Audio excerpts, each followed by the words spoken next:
Yo, listen up, here's the story about a little guy that... Avant les Avengers, avant le claquement de doigts qui a divisé l'univers en deux, il y avait un homme, un génie, un fou avec un tournevis, qui s'est construit une armure dans une grotte avec une batterie de voiture.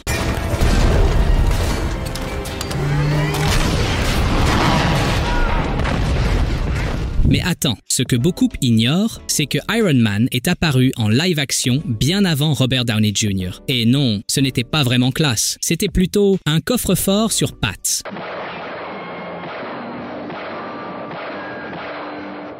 Dans cette vidéo, on va voir comment un personnage secondaire est devenu le cœur du MCU. On va retracer toutes ses apparitions, ses armures légendaires, la technologie qui l'a rendu unique et ses moments cultes qui nous ont donné des frissons. Voici l'évolution complète d'Iron Man en live-action. Et avant de commencer, pense à laisser un like et à t'abonner si ce n'est pas encore fait. Exoman, premier échec, 1977. Tout commence en 1977, avec quelque chose que presque personne ne connaît. Exoman, un téléfilm à petit budget qui tentait d'introduire l'idée d'un homme ordinaire avec une technologie extraordinaire.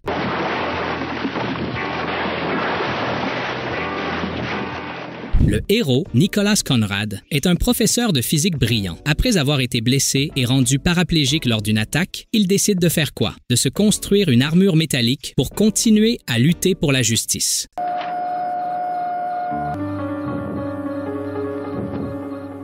Ça te rappelle quelqu'un? C'est littéralement Tony Stark, version série des années 70. L'armure était, disons, visuellement catastrophique, énorme, rigide, sans armes. On aurait dit une boîte aux lettres blindée avec un casque de motard. Mais elle avait vision thermique, force augmentée et résistance aux balles. Tellement lourde que l'acteur avait du mal à marcher correctement. Le projet a été annulé après le pilote. Mais sans le savoir, Exoman a planté la première graine d'Iron Man en live-action. Iron Man, la naissance du MCU, 2008, 30 ans plus tard. Tout change. Marvel mise gros sur un personnage peu connu, loin derrière Spider-Man ou les X-Men. Tony Stark, incarné par Robert Downey Jr., ne devient pas seulement Iron Man, il devient le cœur du MCU.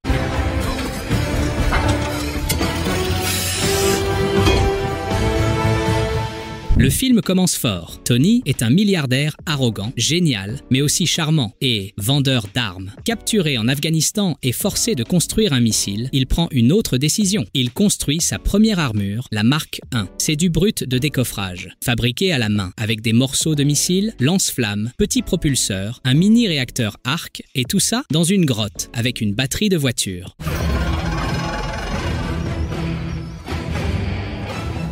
De retour chez lui, la vraie évolution commence. Mark II, argentée, élégante, rapide, mais qui gèle en haute altitude. Mark III, l'armure rouge et or classique, avec missiles, capteurs, stabilisateurs et une interface holographique stylée. Et surtout, Jarvis, son assistant intelligent, contrôle tout. Vol, diagnostic, système d'armes, interface vocale. Une intelligence artificielle ultra avancée pour l'époque. Certaines scènes ont utilisé une vraie armure, avec plus de 450 pièces mobiles mélangées avec des effets spéciaux numériques. Et le film finit sur une bombe. Je suis Iron Man. Lo cierto es, yo soy Iron Man. Une réplique improvisée par Downey Jr. qui change pour toujours la manière de gérer les identités secrètes au cinéma. En un seul film, Iron Man passe de héros oublié à légende du grand écran. Iron Man 2, 2010. Maintenant que le monde sait qui est Iron Man, Tony est au sommet. Célèbre, riche, adulé, mais à l'intérieur, il est en train de mourir. Le réacteur dans sa poitrine l'empoisonne lentement. Il tente de cacher son état tout en faisant face à la pression du gouvernement, un rival industriel, Justin Hammer, et un nouvel ennemi, Whiplash. Côté armure, l'évolution continue. Mark IV, plus raffiné avec plus d'autonomie. Mark V, l'armure valise légendaire.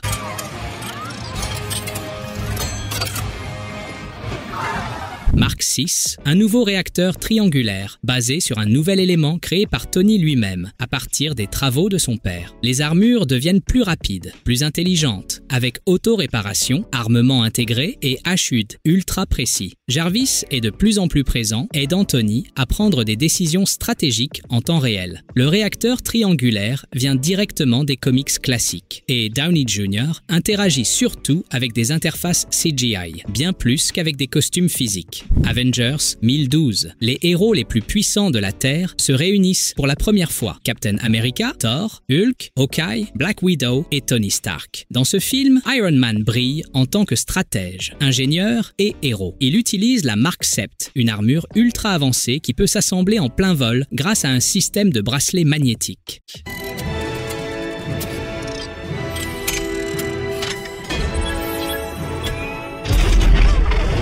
La Mark 7 dispose d'un mode autopiloté et réagit immédiatement aux menaces. Elle détecte les dégâts, contre-attaque et adapte sa configuration pendant le combat. La scène où Iron Man emmène une bombe nucléaire dans l'espace, ce n'était pas dans les comics, elle a été créée pour montrer son sacrifice. C'est là qu'il arrête d'être juste un playboy pour devenir un vrai héros.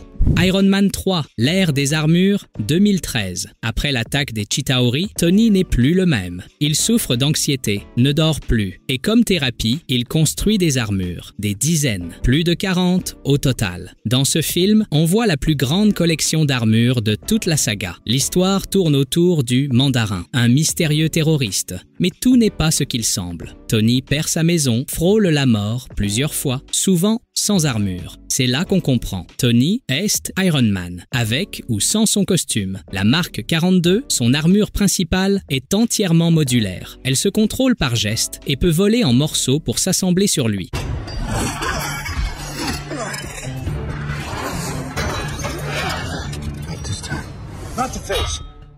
Dans le final, il active le protocole FATE. Des dizaines d'armures volent à la rescousse, chacune avec des fonctions spécifiques. Force brute, vol supersonique, furtivité, artillerie lourde, un vrai feu d'artifice. Tony développe le contrôle à distance, les capteurs gestuels et l'auto-assemblage. Il améliore aussi son réacteur pour ne plus en dépendre vitalement. Beaucoup d'effets numériques ont été utilisés. 80% des armures sont en pur CGI. Seul le torse et le casque étaient réels dans certaines scènes. Et la scène finale, remplie d'explosions.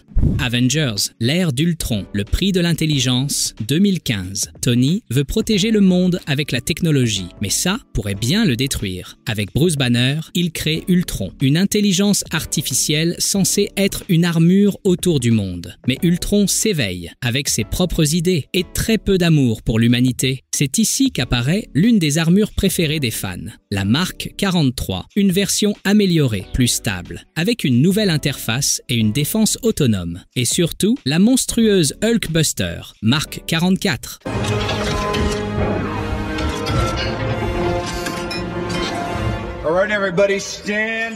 Une armure géante faite pour affronter Hulk, modulaire, résistante, avec des points hydrauliques et des pièces remplaçables en combat. La Hulkbuster a été entièrement créée en CGI, mais basée sur des modèles à l'échelle réelle. La Mark 43 mélangeait des éléments réels. Le niveau de détail numérique était si poussé qu'ils ont ajouté en temps réel.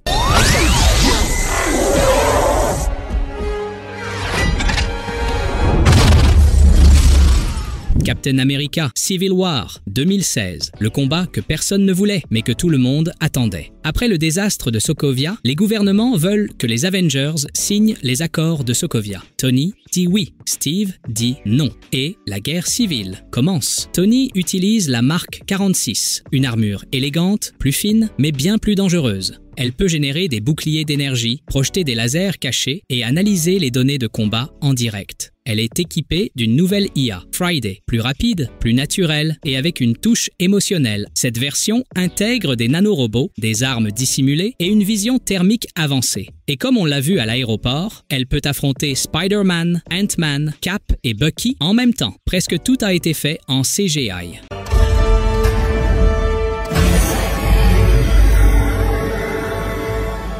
Avengers, Infinity War, Iron Man, niveau Dieu, 2018. Là, on passe au niveau épique. Thanos arrive, la galaxie tremble et Tony est prêt comme jamais. Il porte sa plus grande création, la Mark 50, la fameuse armure nanotechnologique. Ce n'est plus une armure qu'il enfile, c'est une armure qui vit en lui. Stocké dans un pendentif, les nanobots le recouvrent en quelques secondes. Et mieux encore, il peut la remodeler en temps réel. Qu'est-ce qu'elle peut faire? Canon intégré, bouclier d'énergie, lame de plasma, propulseur hyperspeed et un système d'auto-réparation. Souviens-toi du combat contre Thanos sur Titan. Tony utilise tout, lance énergétique, missile guidé, marteau énergétique. C'est la première fois qu'on voit Iron Man se battre comme dans un animé.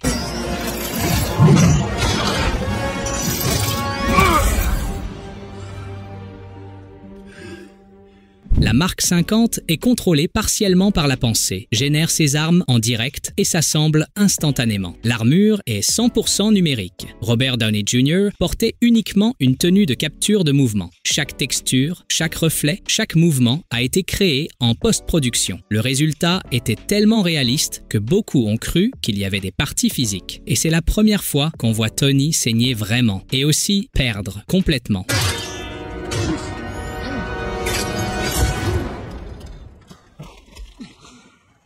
Avengers Endgame, le dernier sacrifice, 2019. Après le claquement de doigts de Thanos, le monde est en ruine. 5 années ont passé. Tony s'est retiré, il s'est marié, il a eu une fille et pendant un temps, il a connu la paix. Mais lorsqu'une possibilité apparaît pour inverser la catastrophe, Tony revient dans le jeu pour une dernière fois. C'est là qu'on découvre la Mark 85, son ultime armure. Un design qui rappelle la Mark III. Rouge, doré, un style plus classique, mais à l'intérieur, c'est un monstre de technologie. Ok, Thor. Not me.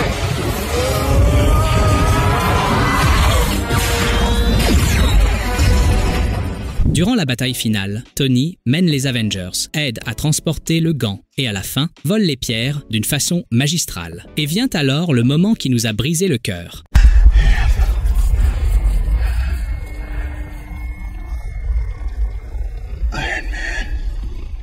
D'un claquement de doigts, il élimine Thanos et toute son armée, mais il sacrifie aussi sa vie, pour tous. La Mark 85 combine la nanotechnologie à des systèmes internes renforcés. Elle a été conçue spécialement pour contenir les pierres sans que le corps n'explose immédiatement. Aucune autre armure avant n'en était capable. Presque tout a été créé en CGI, mais basé sur des maquettes physiques très détaillées. Pour les scènes plus intimes, comme le claquement et son adieu, on a utilisé des parties réelles du torse, du casque et des bras. Le reste, y compris les dégâts progressifs sur l'armure, a été généré numériquement. La réplique « Je suis Iron Man » a été ajoutée à la dernière minute. À l'origine, la scène était silencieuse, mais les réalisateurs voulaient déboucler la boucle, comme tout avait commencé en 2008. Et voilà comment se termine cette vidéo sur Iron Man, d'un costume en ferraille dans les années 70, à devenir le héros le plus aimé du MCU. Son évolution n'a pas été qu'un progrès technologique. Elle a été émotionnelle, humaine, légendaire. Si cette vidéo t'a plu, laisse un petit like, ça aide énormément. Et si tu es fan de super-héros, de cinéma ou simplement curieux de voir comment les personnages ont évolué avec le temps, abonne-toi à la chaîne, j'ai plein d'autres évolutions incroyables à te faire découvrir. Fais un tour sur la chaîne, merci d'avoir regardé jusqu'au bout et à très vite dans une prochaine vidéo.